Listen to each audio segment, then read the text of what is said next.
Hello everyone. I want to talk to you today about one of the most painful and confusing experiences you can have in a relationship, when someone you care about deeply, someone with an avoidant attachment style, begins to pull away. It feels like watching a door close right in front of you, and you're left on the other side, wondering what you did wrong, scrambling for a key that maybe doesn't even exist.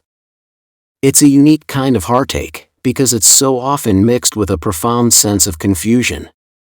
The person isn't leaving because of a fight or a clear, tangible reason, they're retreating because of a storm happening entirely within themselves, and you're left standing in the aftermath, trying to make sense of the quiet.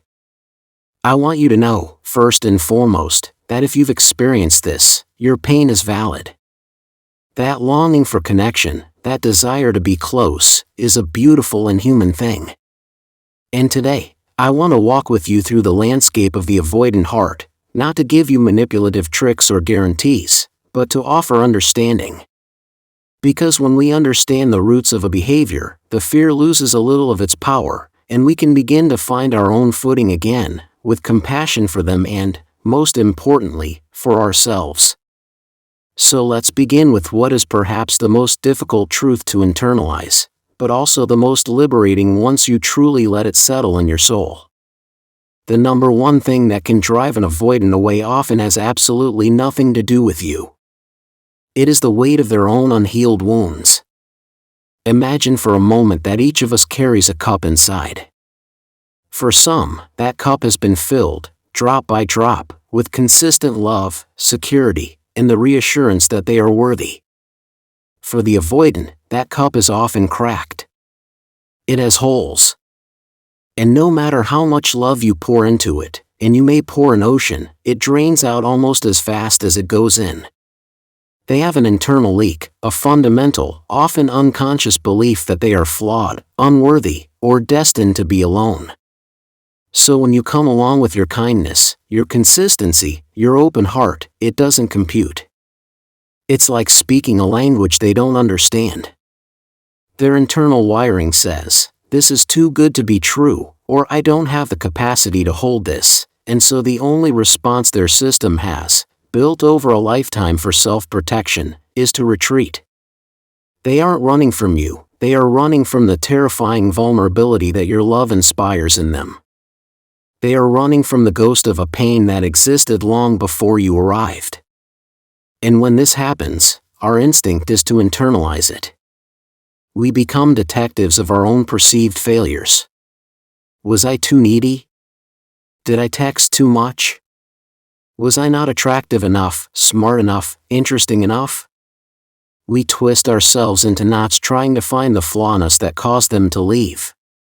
But what if the flaw isn't in you? What if you are the rain, and you're falling on soil that is simply too rocky and hardened to receive you? The rain isn't bad, the soil just isn't ready. And that is an agonizing reality because it means you can't fix it. You can't love someone into healing if they are not ready to pick up the tools themselves. Your love is not a repair kit for their soul. It can be a safe harbor, it can be an invitation, but it cannot do the internal work for them. So the first step toward your own peace is to release the burden of thinking you are the problem. Your task is not to become a different person to fit their brokenness, your task is to remain whole in yourself, even as they walk away. This leads us directly to the second powerful driver, their deep-seated, often paralyzing fear of failure. For an avoidant, love isn't just a feeling, it's a test they are terrified of failing. Think about a student who never raises their hand in class, not because they don't know the answer, but because the thought of being wrong, of the silent judgment, is so mortifying that silence feels safer than trying. That is the avoidant in a relationship.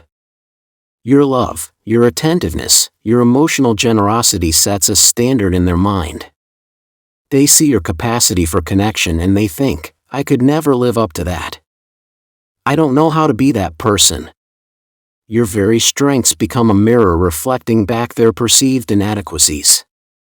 So when you ask for something simple, like a quicker text reply or a bit more affection, they don't hear a simple request. They hear the starting bell of an exam they haven't studied for. The pressure becomes immense. The possibility of disappointing you, of not being enough, feels like a death sentence to their fragile sense of self. And so, what is the safest way to avoid failing a test? To never take it. They would rather withdraw and have you think they are indifferent than try and risk you seeing that they are, in their own eyes, incompetent at love. I once worked with someone who described it as feeling like they were being handed a beautiful, intricate, and priceless vase. They wanted desperately to hold it, to admire it, but their hands were shaking so badly they knew they would drop it. So instead of risking the shattering, they refused to take the vase at all. It's a tragic irony. Their fear of failing you ensures that the connection fails. To navigate this, the energy you bring must shift from one of expectation to one of invitation.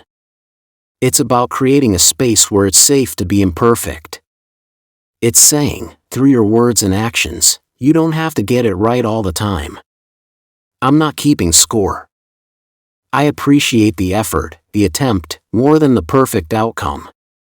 When they do make a small effort, they call when they said they would, they share a small feeling, acknowledge it without fanfare. A simple, "I really appreciated hearing from you today," can be a powerful message that the world didn't end because they tried. You are slowly, patiently, teaching them that love is a practice, not a performance. Now, the third driver is one where you do have some agency, and it's a delicate one. It's what they perceive as a lack of emotional regulation on your part. Please hear me carefully. This is not about blaming you for having emotions. Your feelings are valid and deserve expression. But from the avoidance perspective, which is hypersensitive to being overwhelmed or engulfed, strong emotional displays can feel like a tidal wave. Their core fear is of losing themselves, of being consumed by another's needs. So if you are frequently in a state of high emotional distress, anxious, upset, angry, and you look to them as your primary source of comfort and stability, it can trigger their alarm system. They think, "Oh no, I don't have the capacity to handle this. I can barely handle my own emotions. Now I have to manage theirs too. I'm going to drown." It's not that they don't care, it's that they feel utterly unequipped, and their survival strategy is to distance themselves from the source of the overwhelm.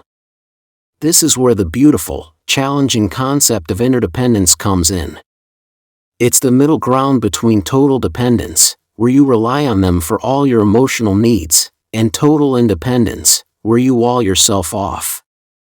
It's about building your own inner fortress of calm so that you can say, "I am having a hard time with this, and I am managing my own feelings about it. I would love your support if you have the capacity, but I will be okay regardless." This is profoundly reassuring to an avoidant. It shows them that you are a whole person, not a hole that needs to be filled by them. It might also involve having a curious, non-blaming conversation about their triggers. You could say, "I've noticed that when I talk about my struggles with my family, you seem to shut down. Is that a topic that feels particularly heavy for you?" This isn't you censoring yourself, it's you learning the unique topography of their heart so you can walk together without accidentally stepping on landmines. It's about managing your emotional garden so that you can invite them in to visit, rather than asking them to be the gardener for a landscape that feels wild and untamable to them. The fourth driver is the pressure of constant expectation, the feeling that you are always waiting for them to change. An avoidant individual needs to feel that they are accepted for who they are in this very moment. If every conversation, every interaction, carries the subtle, or not so subtle, undertone of "when are you going to be different? When are you going to be better?" it feels like living under a microscope. It confirms their deepest fear, that they are not enough as they are. Let's say intimacy is an issue. The anxious approach might be to bring it up repeatedly, with increasing frustration. "We need to talk about our sex life again. Why is this not changing?" This approach, while understandable, feels like being backed into a corner. The avoidant approach would be to say, "This is just how I am, take it or leave it," which is also not productive. The middle path, the path of secure connection, is to have the initial conversation to plant the seed, and then to focus on building safety and connection elsewhere. It's saying, "This is important to me, and I'd like us to understand it together. But I love you, and I'm not going anywhere. We can put a pin in this for now and revisit it when we both feel a little softer." This communicates that the relationship is bigger than the problem. It tells them that your love is not conditional on them fixing a specific issue by a specific deadline. You are releasing the pressure valve, allowing them to breathe, and in that space of acceptance, real change sometimes becomes possible, because it's no longer a demand, but a choice. And finally, the fifth driver, which is perhaps the simplest to address, is their perception that you are never satisfied or happy. Avoidants are often hypervigilant to criticism and disappointment. They are waiting for the other shoe to drop. So if your interactions are consistently focused on what's wrong, what's missing, what needs improvement, even if your intentions are good, it reinforces their narrative that they are a disappointment and that this relationship is a source of strain, not solace.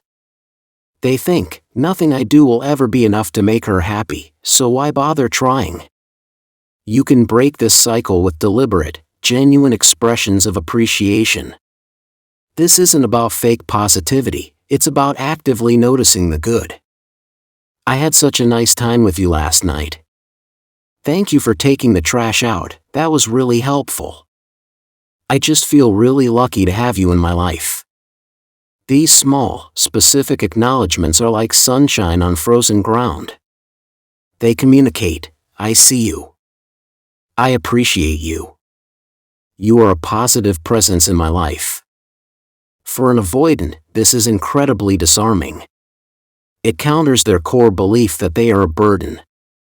It makes the relationship feel like a safe, warm place to be, rather than a courtroom where they are constantly on trial. So, as we sit with all of this, the through line is not about changing who you are to keep someone from leaving.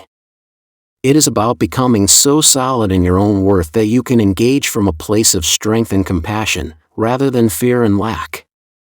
It's about understanding that their retreat is a language, and it's speaking of their old wounds, their fears of failure, their sensitivity to pressure. Your healing journey, whether in this relationship or the next, is about learning to speak the language of your own secure attachment.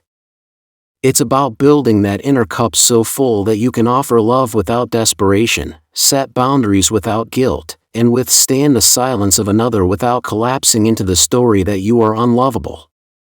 The most powerful magnet you possess is not a perfected strategy, but your own whole, authentic, and lovingly regulated self. When you embody that, you become a safe place not only for a potential partner but, most importantly, for your own beautiful, deserving heart.